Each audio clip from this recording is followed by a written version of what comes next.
My name is John Lincoln DeVillier, born in Louisiana, January 20th, 1916. Went to work in Texas for a nursery company until I was drafted into the Army in June 6, 1941. Instead of going out in the hot Texas sun for basic training, I was in the office in Jacksonville, Florida,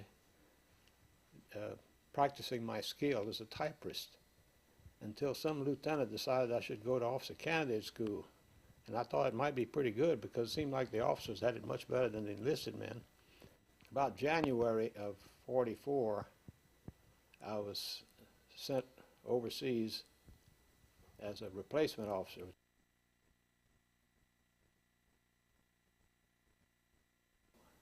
It was, I don't know, about 2 or 3 o'clock in the morning. It was dark yet.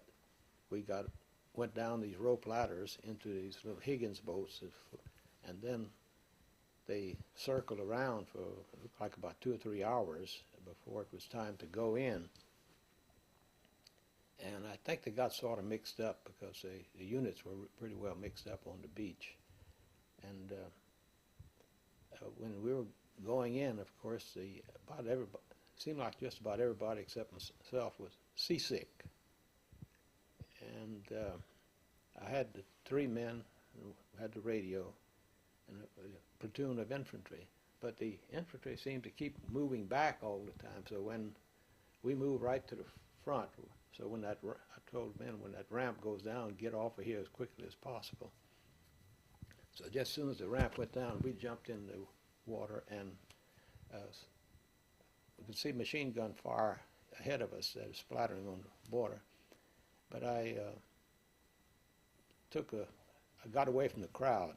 The crowd seemed to be congregating going in, and so I swung a little bit to the left, and got my 3 men and myself ashore without getting hurt. We had 32 tanks in 2 companies that went in with these dual drive propellers. They were launched supposedly about 3,000 yards out. It worked fine in calm waters off the coast of England for maneuvers, but in the rough water, the water went over the flotation devices, and 27 out of 32 tanks sank with the crews. None of us had an arm, anything, a weapon.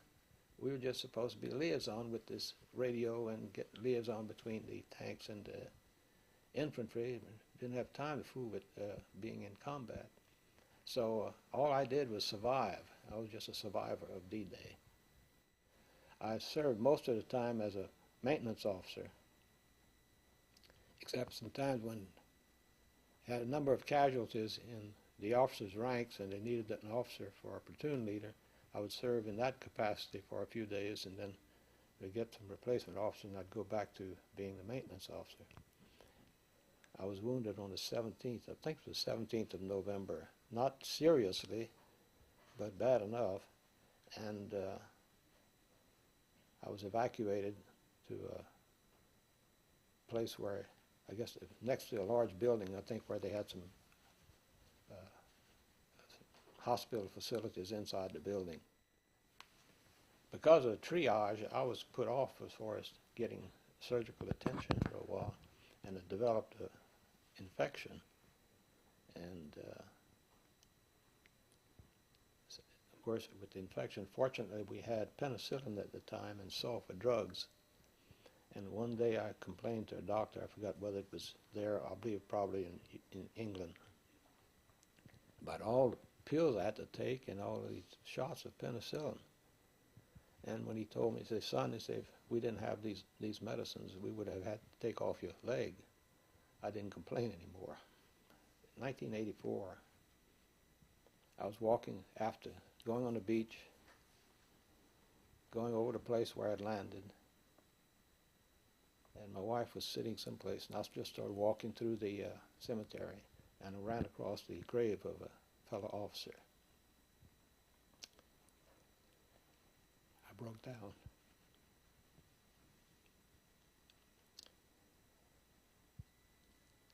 As far as the Army is concerned, I stayed in through the Korean War too. Stayed in the Army. I went to Korea as a captain. And before I got to Korea, well, after I was in Japan, I received word that one of my brothers was missing. He was a Marine Master Sergeant in the Marine Night Fighter Squadron, missing over North Korea. And of course, he was never found and never got any word about him.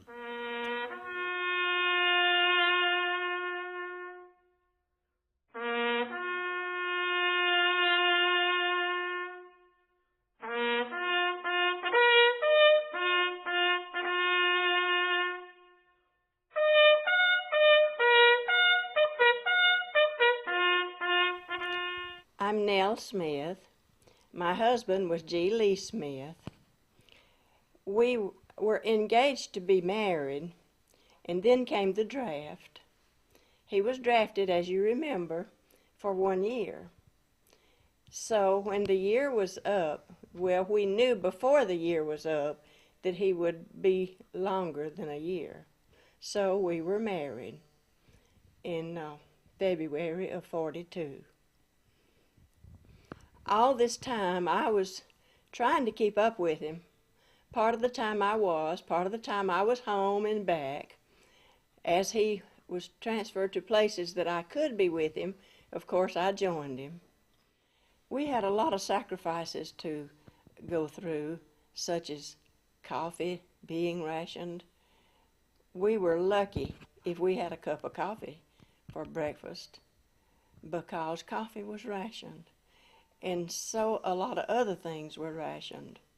We felt real lucky to get a can of salmon, a lot of canned goods. Of course, they were shipping these things to the service so that they could have what they felt like we could do without, and we could. A lot of things were scarce, even building materials were scarce.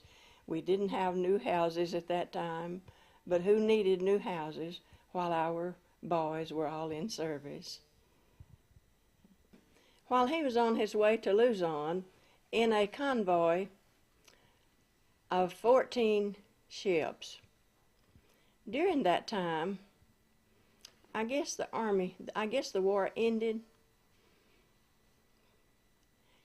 13 ships turned and came back. He was on the 14th. I have to shed a little tear when I say that, because I have the article now showing that 13 turned around and came back. And in the meantime, though, Lee Jr. was born. And there he was on the 14th ship that kept going.